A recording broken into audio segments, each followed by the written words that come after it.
Hello guys, my self शिखा चौहान। आज मैं आपके लिए केमिस्ट्री का टॉपिक लेके आई हूँ। चैप्टर का नाम है ठोस अवस्था।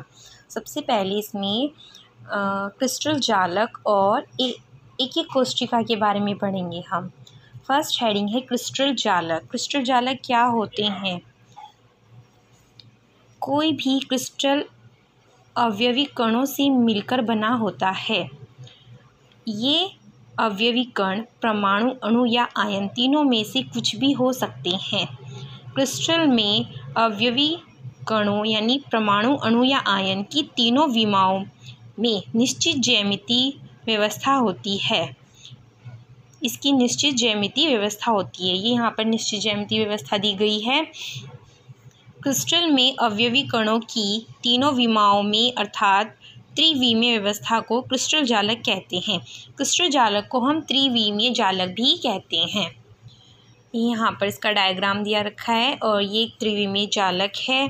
और यहाँ पर जो एक ब्लॉक बना हुआ है डार्क कर रखा है, इसको मात्रक कोशिका कहते हैं यानी यूनिट सेल। त्रिविमीय घनीय जालक का एक भाग और उसकी एक एक कोशिका। नेक्स्ट टॉपिक है आपका एक एक कोशिका। एक एक कोशिका हम मात्रक कोशिका भी कहते हैं, इंग्लिश में बोलते हैं यूनिट सेल। संपूर्ण क्रिस्टल संरचना की वह छोटी से छोटी इकाई जो विभिन्न दिशाओं में समान रूप से बार बार दोहराने पर क्रिस्टल संरचना को पुनः उत्पन्न कर देती है, मात्रक कोशिका या एक एक कोशिका कहलाती है। एक एक कोशिका की अभिलाक्षणिक गुण निम्न है। उसके तीनों कोनों की विमाएं ABC के द्वारा जो परस्पर लंबवत हो सकती है अथवा नहीं भी। यहाँ पर ये डायग्राम दे रखा है कि कोशिका, ये इसकी विमाएं हैं A, B और C।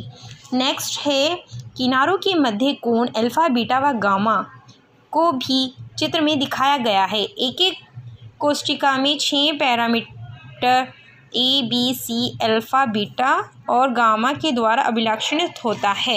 यानी ये जो कोण दे रखे हैं अल्फा, बीटा और गामा, ये एक एक कोशिका के पैरामीटर हैं। Next types of unit cell यानी एक एक कोशिका या मात्रक कोशिका के प्रकार।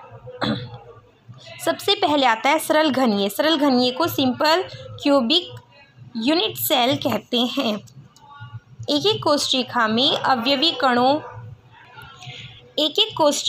अवयवी कण यदि केवल कोनों पर उपस्थित होते हैं तो उसे सरल घनीय एक एक कोशिका कहा जाता है।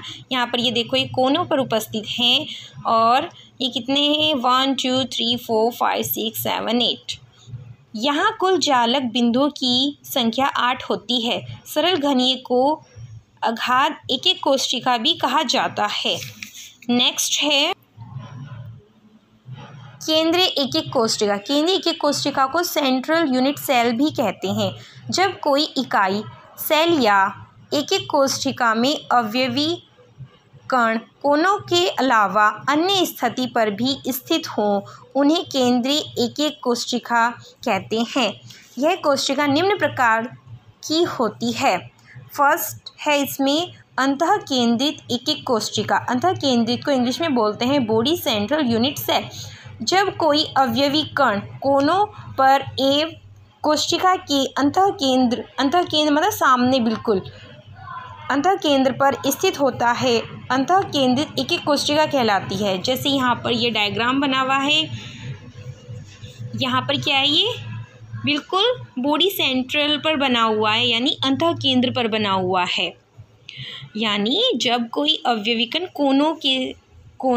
कोनों पर और बिल्कुल केंद्र के सामने बना हुआ होता है, उसे बोलते हैं अंतः केंद्रित सेल। इसमें कुल जालक की संख्या 9 है। 1 2 3 4 5 6 7 8 और 9। ओके, नेक्स्ट है आपका फलक केंद्रीय एक एक कोशिका। फलक केंद्र को बोलते हैं face central unit cell.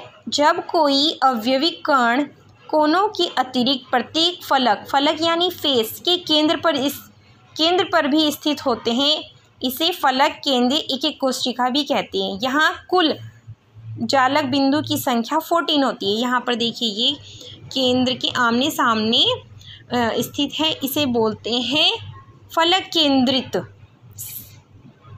Unit cell. Next है अंतः केंद्रित एक कोशिका यानी एंड सेंट्रल यूनिट सेल।